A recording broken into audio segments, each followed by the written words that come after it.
When we're talking about perfectionism in its unhealthy ways, we're trying to cover up what I call, and many of us call, the shadow, right? The parts of ourselves that we don't really like. We try to pretend to be what everybody wants us to be so that we're well liked, we are well received. We don't ruffle anyone's feathers. We put up with a lot more than perhaps we'd like because, well, that's the polite thing to do. That's the right thing to do. That's the more mature thing to do. But there has to be a space where we can just be and we can express all of our qualities when we're angry, when we're scared, when we're jealous, when we're nervous, when we're feeling all sorts of things, not just the pretty girl who gets good grades and always has the right nice thing to say to make everybody else's life happy. Okay, let's just start. Welcome to a new episode of the Bridging Podcast. Tomorrow is going to happen whatever we do. Is it better to go into tomorrow trusting a voice, a practice, process, a way forward? Or is it better to go into tomorrow filled with fear and not believing the things that have gotten you here so far? Create a new reality. I close my eyes and I will be there. I will dream it.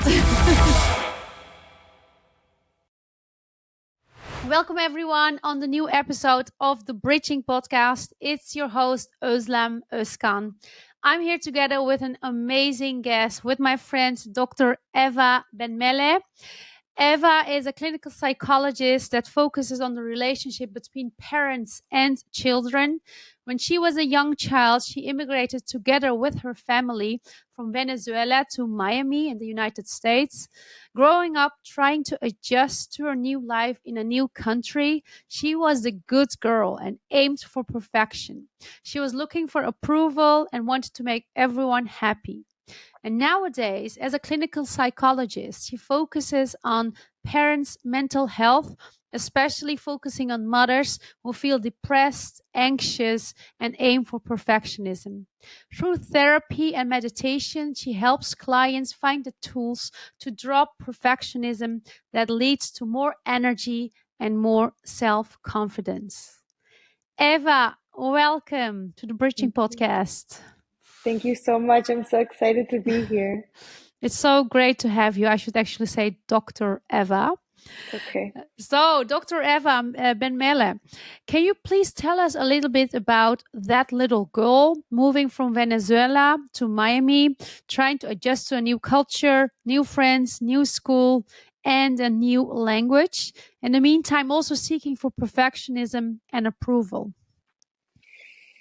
So it was an interesting time because when I moved to Miami, I didn't speak English. I knew very few things like good morning, I love you, where's the pool, and the beach. Because when we first moved, we were living in my grandparents' apartment in Miami Beach before we moved into our home. And it was an adjustment because I came in the middle of first grade, didn't speak the language, didn't know how to get around. I was using by accident other kids' workbooks and not my own. And my parents were very smart and they hired a tutor to help me learn English. So I became the model student.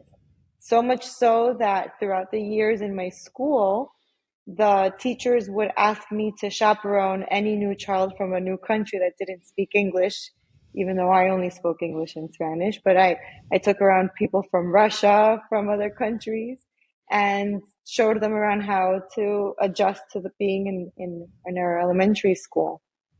I'm the oldest of three.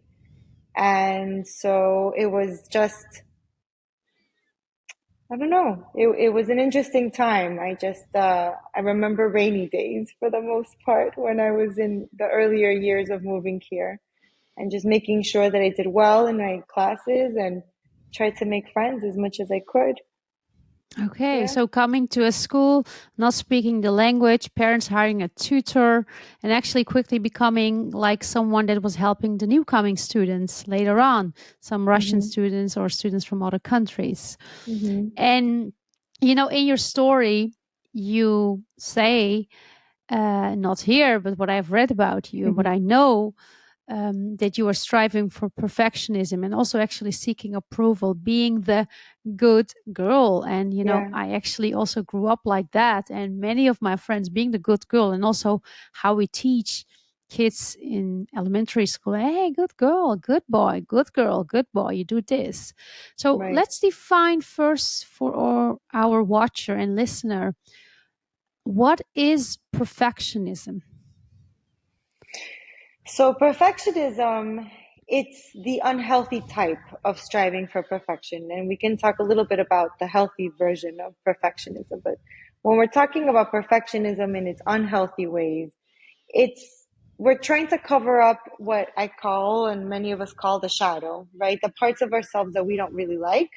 We try to pretend to be what everybody wants us to be so that we're well liked, we are well received. We don't ruffle anyone's feathers.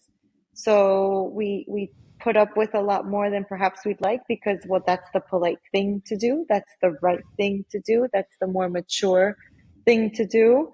And a lot of us are called old souls or wise beyond our years because we learn from a very young age to sit pretty and be quiet and just answer and do as we're told because that's the right thing. That's what's the best for everybody, not necessarily taking into consideration if it's what's best for us. And of course, there's importance in having customs and having manners and in being respectful, but there has to be a space where we can just be and we can express all of our qualities when we're angry, when we're scared, when we're jealous, when we're nervous, when we're feeling all sorts of things, not just the pretty girl who gets good grades and always has the right, smart, nice thing to say to make everybody else's life happy. Helps new students that are coming into a new country, in this case you. Yeah. And it was nice because, from a young age, I was conditioned, could be the word, to be a guide. Now I'm a psychologist. So I've always, in a way, been helping people, let's go through this path together. I'll help you. But what happens a lot of times is we have to learn to help ourselves. And when we're perfect, we don't need help. Everybody needs help, but not us, because we're good. How is That's it now the for idea. you? Like, do you mean like there could be a difficulty to show your vulnerability, to show Exactly. who you are, like also the angry you, the sad you, all the emotions that you're having because you're so busy looking the pretty perfect girl towards other people and get approval? Yeah, exactly. I was being sarcastic before, but yes. So when everything is always about helping everyone else because we're good, then we learn very quickly to put aside what we're feeling or what we're going through because it's not as important, it's not as bad. Someone else needs more help. This is what I was told to do. And that starts from a very young age. Like I was saying before, I'm the oldest of three. I'm the first granddaughter from my mother's side. I carry my great great grandmother's name. I'm the first Eva after she passed away. So there's a lot of firsts. There's a lot of, from a young age, what I assume now, as I look back as an adult, a lot of expectations in a way. That's how I felt. Yeah, and that led for you to strive for perfectionism, actually to not show anything that is other than being perfect. In a way, I mean, I think if you would ask my parents or my mother specifically, she'd probably have something else to say about it. It's not like I never got in trouble. Of course, sometimes I would. But the idea growing up was being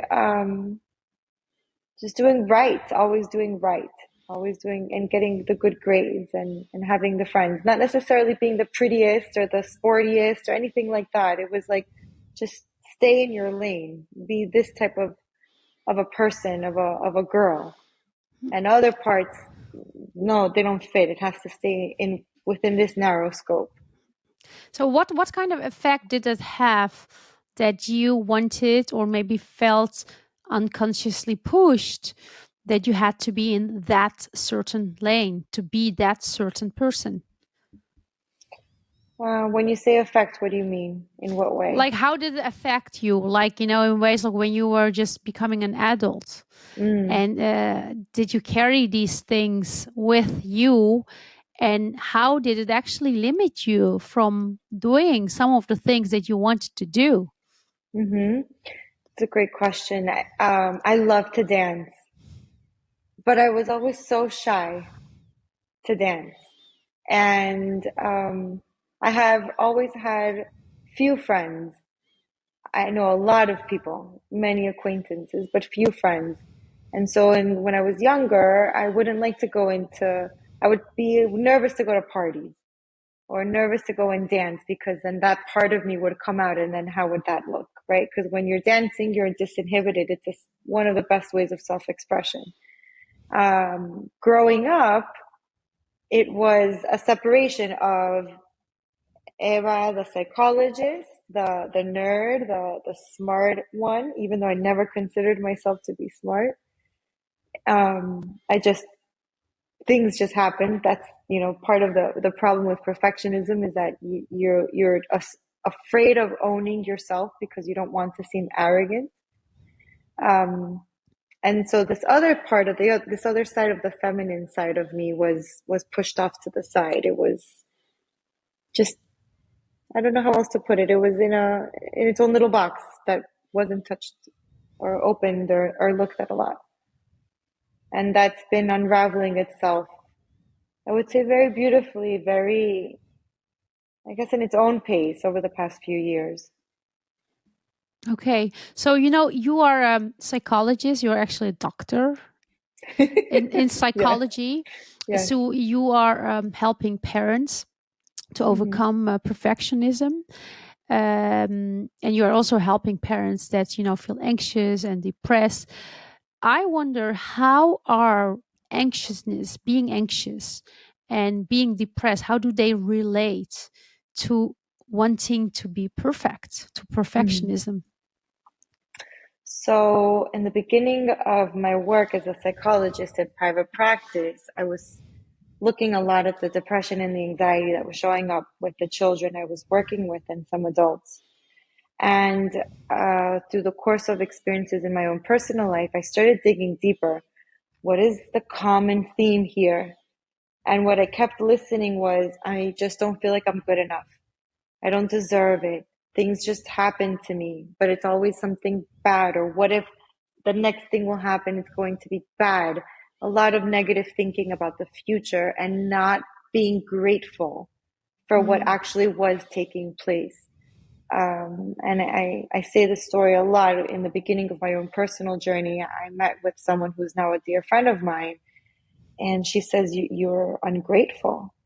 And I was like, but I always say please and thank you. What do you mean? I'm so grateful. She's like, you don't own it. You're not really embodying what it is to be grateful for the things in your life. You're more nervous about what you don't have or what you might think won't happen versus taking in the beauty of everything that exists. And that was a big, big, big change for me. And I think for a lot of people in my therapy practice, they always say, yeah, I practice gratitude. And I ask them, well, how? What do you say? How do you feel?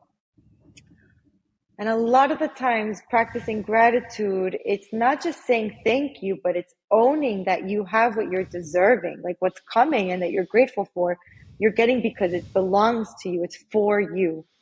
And a lot of the times people with depression and anxiety don't make that bridge where they understand that the good things, if you want to call them good, because even the bad things can be good or are good, actually, I believe in. Yes, so do I. Are for you because you're deserving of the goodness that's coming into your life.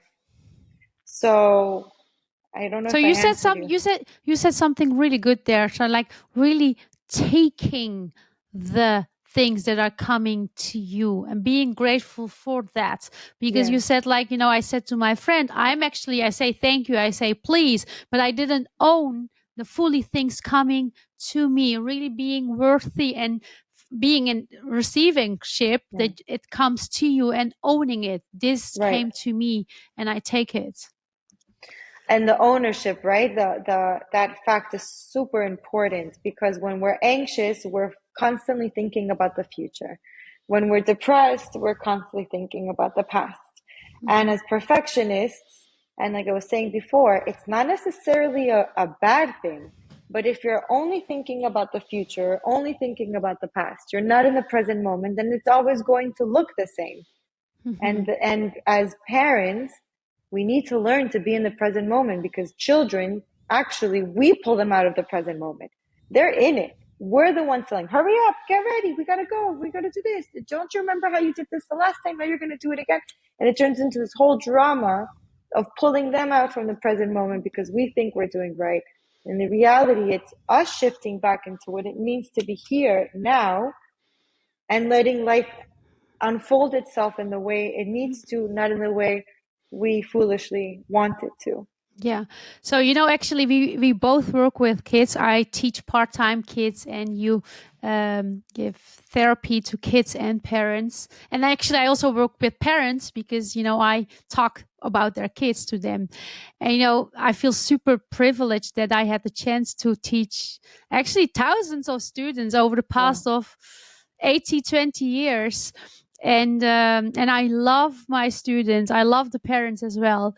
What I see sometimes, when parents come and they would say, like, my child, I see that my child is striving for perfectionism, or I see that my child is doing this.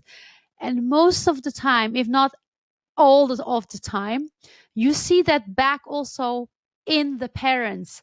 I'm not saying this to the parents, like, hey, but that's what you're doing too. I don't say it because I'm mainly focused on the children, and I don't give therapy.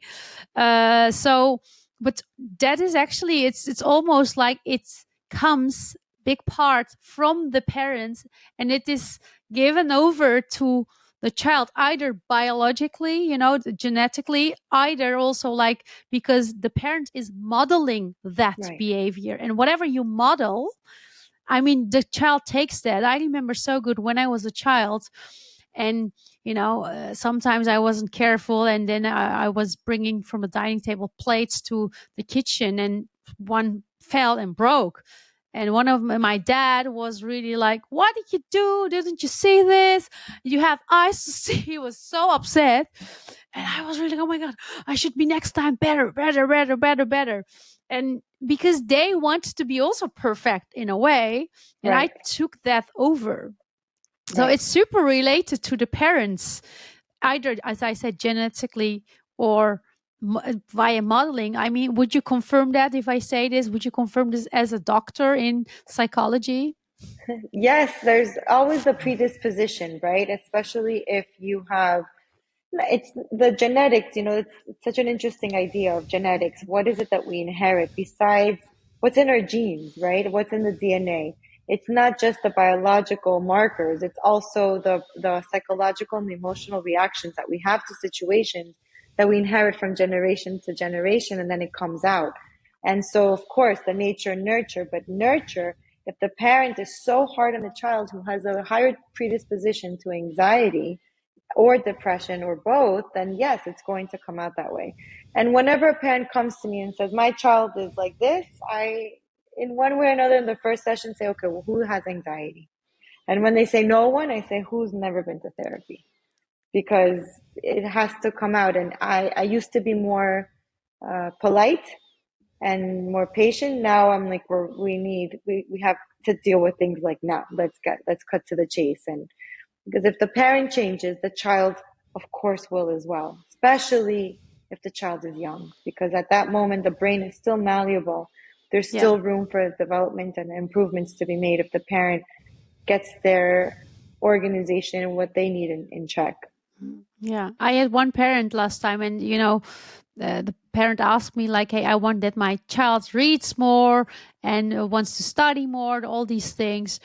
And I was like, how about you? Do you read? Not really. I was like, but you can tell her, say, hey, you should read more. But if she never sees you reading, I mean, that's not a real model. Just do everything what you want your child does. Just do it, model it. And if it is in your child, the child will do, So if we look back at our childhoods, how do we start developing perfectionism? And how can we actually one step ahead that we think, whoa, that's going to happen. So how do we prevent it at that time? How can we prevent, or can we prevent it anyway? In ourselves or in our children? I think let's say let's start with in our children. Let's start. I think that's a really huge thing there, because when we start there, if we are already prevented, once the children are adults, we don't need to look in ourselves anymore because we have overcome that. Yeah. So if we look at perfectionism from the nurture perspective, in order to avoid that happening to the child, the parent needs to have inner work and needs to have awareness as to why they're stressing their child so much, to color within the lines, to clean everything up, to not yell at them for breaking things. You know, all of the things that we say because we want to raise good children and have them be good members of society. And also because for a lot of parents, and I'll include myself, well, it makes us look good. So if we're good parents because our children are perfect, then everything that we're doing is in good for good reason. It will make us look good. Did you say that just? Yeah, there's a lot of narcissism for when we become parents. And whenever people say, "Oh, I want to have a child," it's because I want to have a child, not the child wants to be here. I So want to have we have to understand, why do we want this child? And also, once the child or the baby is born, that this child is not an extension of us. It's its own separate being with its own separate purpose from us in this life. And a lot of people have a hard time understanding that. They see their children as property, as possessions, as extensions of themselves, as expressions of themselves, and they must be perfect so that they can feel good about themselves. If I remember Khalil Gibran, Lebanese poet, he wrote, "Our children are not our children. They come through us. Yeah. But we do not own us or own Right. them." I Right. don't know how he said it exactly, but the children come through us, but Right. they are not ours. They are the whole, wherever they are in this planet, on this planet, in this universe. So you said like the parents should do inner work. They should actually ask themselves like, why am I trying to ask my kids, just walk straight, don't make the plates fall when they start yelling, or tidy up, or whatever they want that the child does. So do inner work so that we can then start maybe preventing perfectionism that the child will develop. What more? That one, to the point though, it's one of the hardest hurdles to overcome, especially in the beginning, because society doesn't teach us that our children come through us. Society says that child is yours, belongs to you until they're 18 in the US and they go off to college. And so it's really shifting the belief system that you can be a good parent and your child be messy. And you could be a good parent and your child's just be them.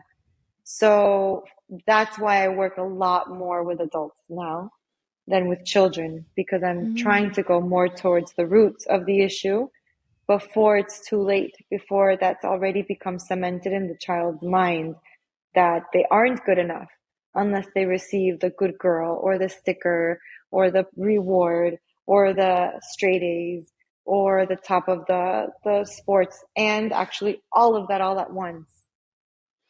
I love that so much, Eva, because I said, let's start with the kids because it starts there. But you say, no. And actually, that's why I shifted starting with parents, because it starts there. They are raising children. Yes, my work with teens is amazing because I tell them, if I knew what I'm teaching you and we're talking about and you're expressing in therapy sessions now, who knows where I'd be. So if you can understand these concepts at 15, 16, 17, 18 years of age, you're already on your way of making a whole life out of you and for yourself, very different from what you've been conditioned to believe. But for the littler ones, my work is with the parents, to get them to snap out of it. So do inner work actually also shift their belief system towards however they are, however they treat their kids, they can be good parents. I mean, if the child is a messy, you are still a good parent. You don't need to have a neat child all the time, you know? Okay, so let's say we have these ideal situation. What can we do as parents to support our children to become who they want to become without projecting on them that they should be perfect? So just become who they want to become. So I'll get personal with this one. Please. Because I used to say I'm a recovering perfectionist. And I was that parent who would yell at my 4-year-old daughter for spilling the milk. And I was that parent who wanted everything to be super tidied up and yelling, we gotta go, it's gonna be late, we have to get to school on time. And it was like preschool. My children are 2 years apart, and my daughter is almost 12, my son is almost 10. And through several course of events in my life, I had to make a very, very strong choice if I was going to continue living stressed and wanting everything to be perfect while avoiding and ignoring the things that I needed to work on for myself, or I was going to make the changes.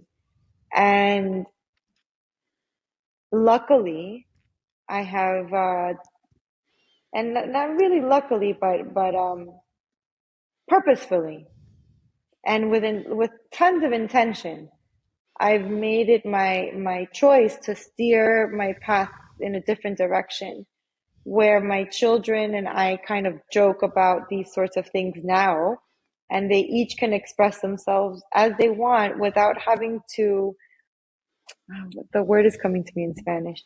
They don't have to challenge me. It's just, this is who I am, Mom. And, you know, the worst of it now is my son with his table manners. It drives me nuts that he can't hold the spoon or the fork the way that I was taught.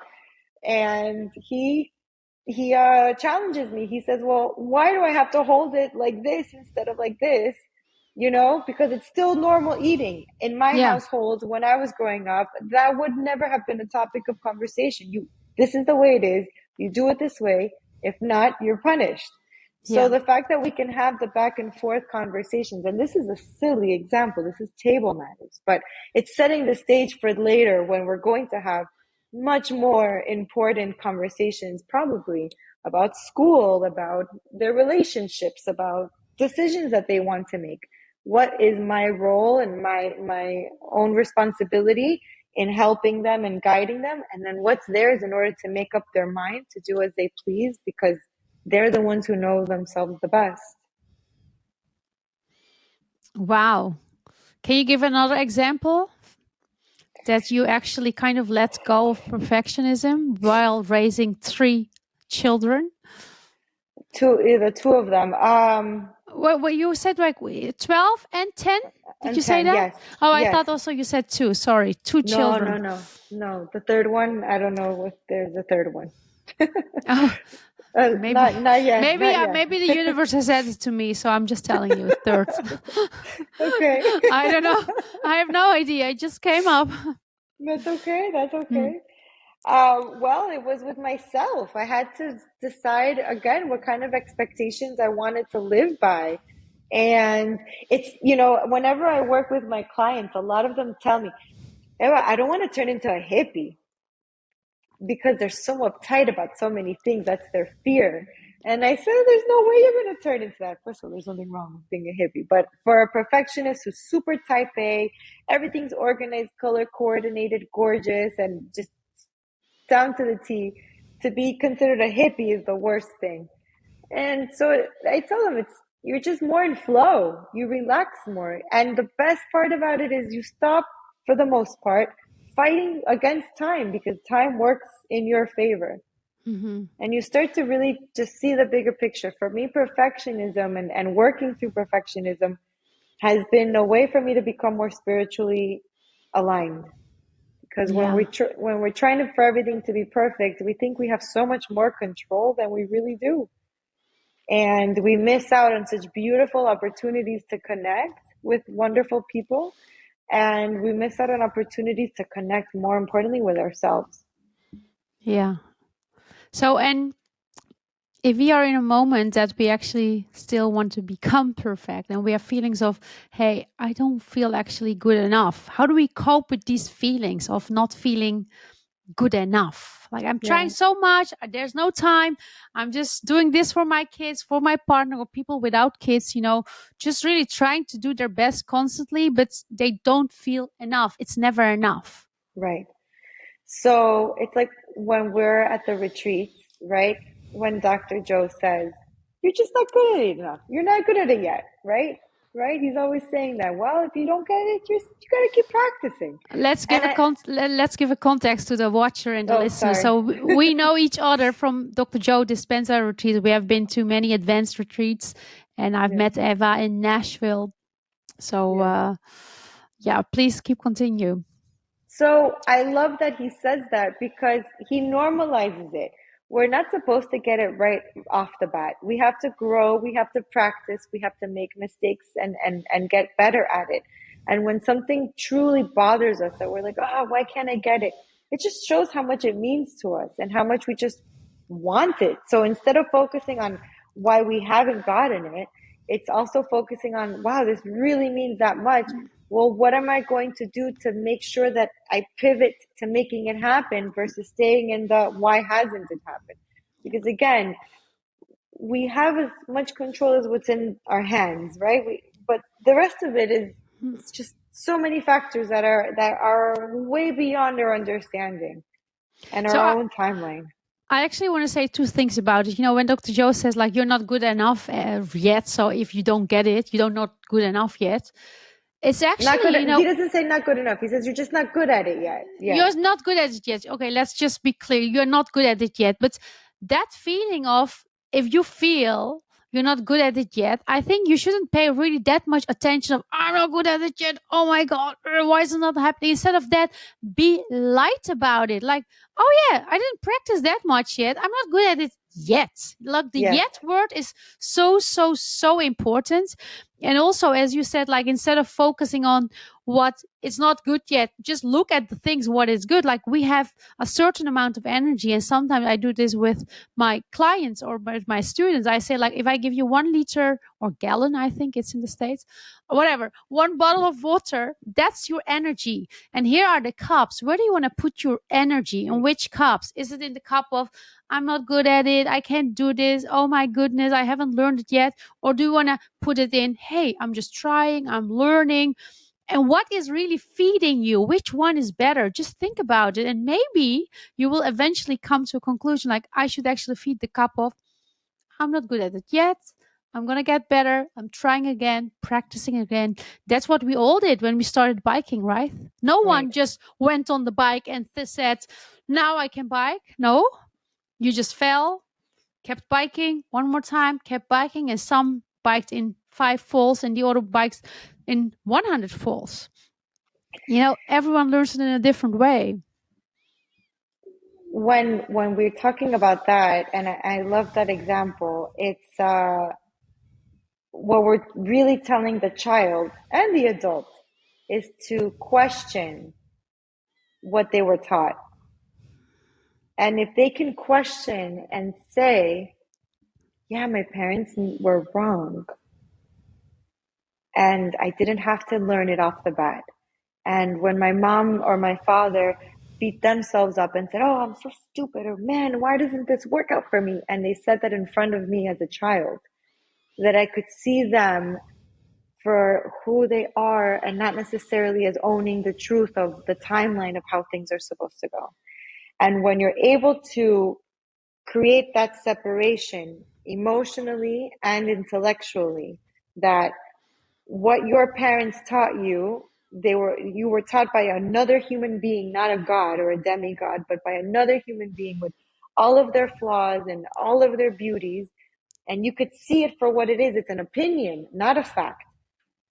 then you can also start the process of your own self-love and self-worth, because you see that as separate from you, and you could decide for yourself, you know what, if they were wrong about that, could they have been wrong about other things? Could they have been right about other things? What do I want to take? What do I want to leave with them? Or not even with them, just throw away. And then you could start to think for yourself, well, yes, if it took me 20 times to learn how to ride the bike, then it's going to take me 50 times to get the light perfect, or the camera on exactly where I need it to be, or the hair to look, or the husband, or the job, whatever, whatever the struggle is. Then you could say, okay, well, this is my journey. And what my parents taught me, or what I saw in them, is theirs. But you have to see it for what it is. Do I understand this right? So not see it as a fact, but for just for what it is. You create a separation, individuating yourself. You're separating yourself from the belief system that was cemented and given to you, that you absorbed as the good girl, as the good boy, because you wanted to do as your parents wanted, whatever expected from you. And as you start separating from that and saying, oh, that was their opinion, and boy, did they beat themselves up when they did something wrong. That's them. I don't have to live like that or think that way. I could do it differently. And when I do it my way, it actually makes a lot more sense. But you have to have the courage and the love, really a lot of self-love, to be able to say, I love you, mom and dad, but I don't have to do it like you. So you have to love yourself in order to be able to vocalize that. You don't need to say it to your parents, but really feel into, hey, mom and dad, you taught me this way, but I choose that way. Actually, this is really good. I just want to give an example. I'm getting more and more and more aware of what my parents taught me, especially the past 9 years, and what I choose to go. But I just actually caught myself just before we started recording this in something, and I just get really an awareness now once you tell this. When I was a child, I liked being messy, my hair being messy, everything being messy. I was just wearing like these kind of vests for 1 week straight. I didn't care at all. I was like, my mom was like, you are so dirty, you should just change your clothes, do something with your hair, whatever, all these things. And I really did not care at all. But the older I became, at the end of my teenage years, especially, early 20s, I just started being more neat and all. And before we started recording this, actually, Eva and I, we just played a lot of it at camera, and I was giving instruction. I was like, but Eva, it should be just right and left, and then the camera should turn on, and then the white wall, and then all these. I actually found myself in wanting to be perfect.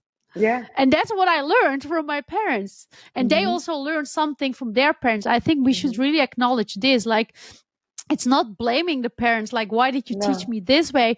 They also knew a certain way. And our kids would also say, mom or dad, why did you teach me this way? Later on, 20, 30 years later. I want to say something about that. Please. Putting it into perspective. My parents spoke English moving to this country, but they made a very big decision, as did all of the family members before me, each time that they moved from Turkey or from Poland to Costa Rica to Venezuela, for my, I'm talking about my great grandparents and grandparents. And so as immigrants here, it was important for my parents that the three of us were to be able to succeed. And so there is a lot of pressure. Well, we have to make sure that they learn that the sacrifice and the journey that we've made into this brand new country to live the American dream is not for naught. So there's a lot of pressure also on them to make sure that these children are well in their way, to get the good grades, to be liked, to do all these things, right? And so it's, the more that I look at perfectionism in my job, and also, like I said, understanding myself, it's a lot of it is a response to difficult and or traumatic experiences that we've had.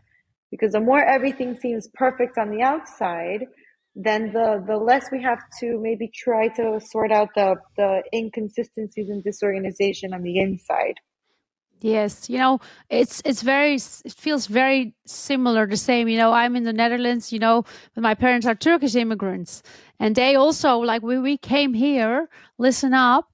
I mean, we came here with an aim, and you all three should study, go to university as first university graduates.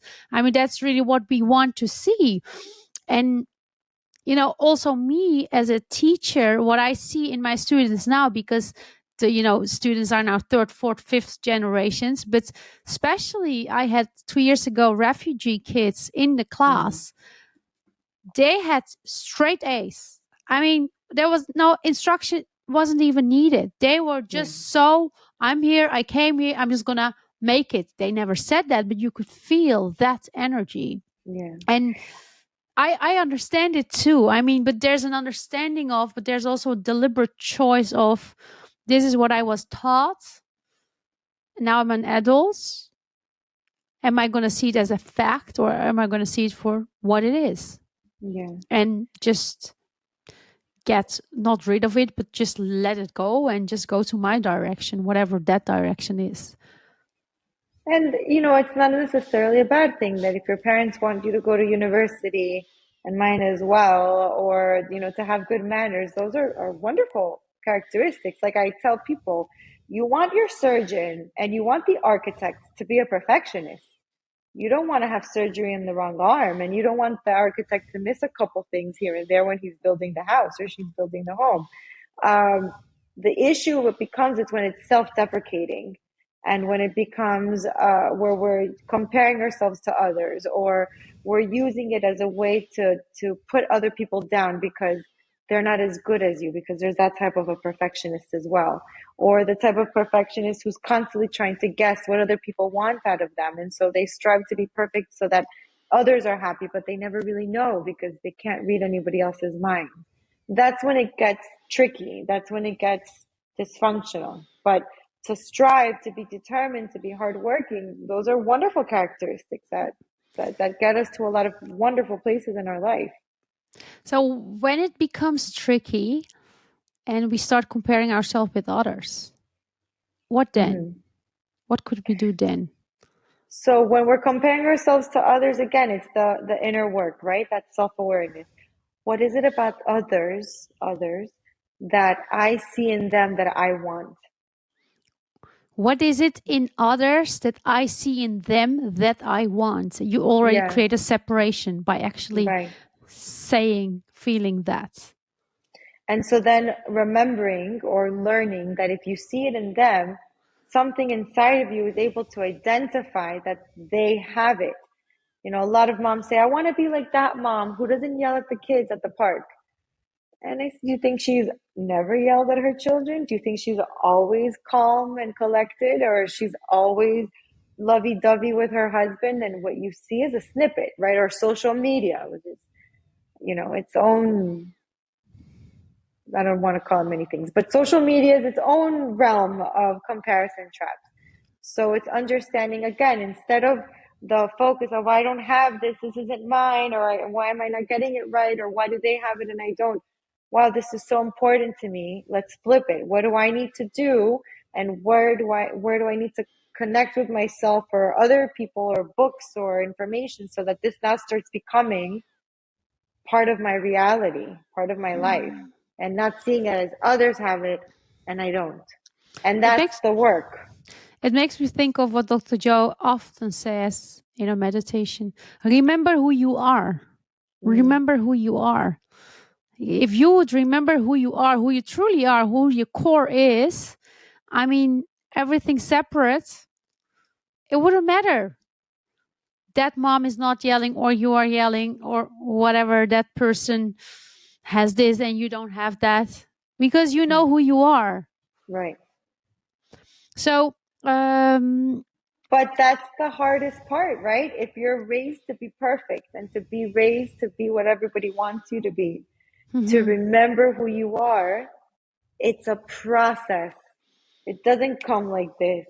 It's a process. A lot of unveiling, a lot of cleaning and throwing things out and keeping other things, and sometimes it's the physical, and then it's the spiritual, and then it's relationships, and sometimes it's all at once. But it's not like, oh, okay, that's right, that's who I am. Okay. You need to keep practicing, keep practicing, keep practicing, keep practicing. What could be, for example, a daily exercise that you could do to remember who you are and stop comparing, stop judging yourself, stop wanting to be imperfect, but start being who you are? What could be a daily thing? What do you do? What do you recommend your clients, the parents and kids? Let's say in this case, the parents. For both of them, the first is to meditate. When you're able to connect to your heart and you're able to learn to shut the mind, and not necessarily shut it out. It's not that there's no thoughts, even though it's a beautiful place when you're in this flow and there's no thoughts coming into your mind and you're still awake. But just to be able to understand and have just to see the thoughts come up and not feed into them, that's one of the first steps. And then to have other thoughts come up or memories come up when you're supposedly trying to reach a level of calm or a level of self-love, or you're trying to connect to an emotion, and then other things are coming up that are getting in the way, trying to understand, well, what are these thoughts trying to tell me? What I tell my clients a lot of the time is that our mind doesn't sometimes speak to us directly. Our mind is so smart. Our mind knows that some of the truths we're not ready to understand and we're not ready to hear off the bat. And so it talks to us in a different language that we have to translate. So if I'm trying to connect to self-love and this memory comes of when I was punished as a little girl, or I was made fun of by my people who I thought were my friends or whatnot, then it's trying to understand, okay, well, what does that memory have anything to do with this practice of self-love? And when I'm able to understand these two, then I can say, okay, well, who am I? Who am I now? What did I learn from that experience that I'm still bringing into my day-to-day life? And what are the things that I need to let go of? A lot of people are just, they're incredible. They're so passionate. They're so talented. They're so smart. They're just wonderful, beautiful human beings, and they don't recognize their worth. And so the question is, well, why do you chase instead of sitting in your power? Because when you sit in your seat, like this is where I belong, then other things start happening and other people treat you in different ways, not because they've changed, but because you yourself have changed. Yes.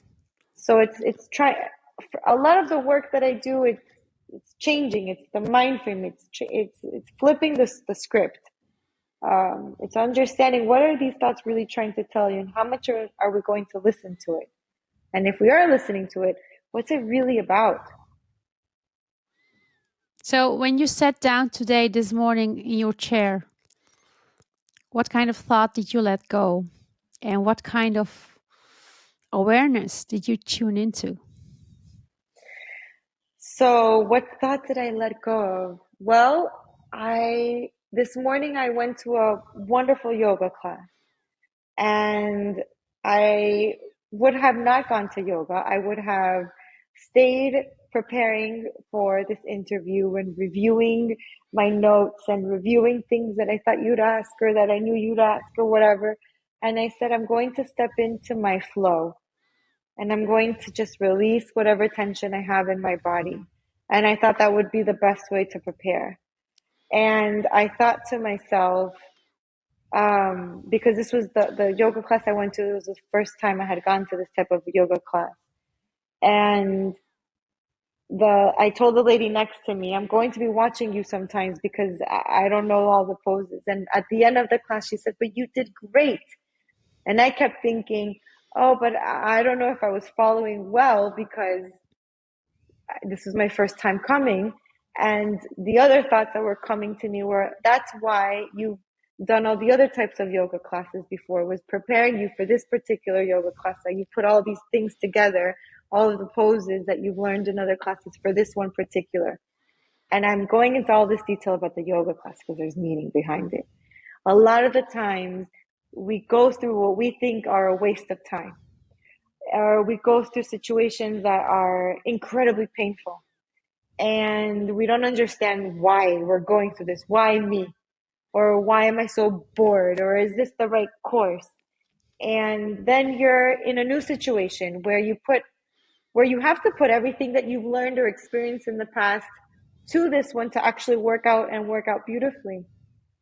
And if you understand that the reasons why all of those things happened to you in the past were preparing you for this moment.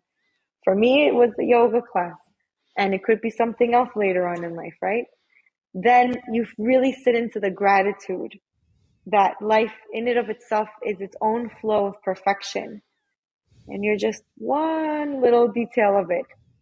And as much as you can, step back and participate, but also step back. That's how you prepare. And I don't know if I answered your question all the way. You definitely did. I love it. I love especially the flow part that you said, like, I decided to go to yoga instead of preparing and just not preparing, but extra reviewing my notes and all. I just decided to go and be in the flow and even not think maybe you waste your time because everything is there to teach you something. So I love it so much. I know that you are also doing online therapy, right, Eva? Yes. Yes. So where can people find you if they think, hey, I would love to talk to you, chat, work with you? Can you just share some details? Yes, definitely. My website is drevatherapy.com altogether. And my Instagram is dr.evatherapy. dr.evatherapy. We will put it all in the episode notes. And if you want to schedule a call with Dr. Eva Benmeleh, just go to her website or her socials. Thank you so much from the bottom of my heart. It was amazing. Thank you so much. Thank you. Thank you. Thank you for watching and listening, and we will see you next time. Thank you. Bye for now.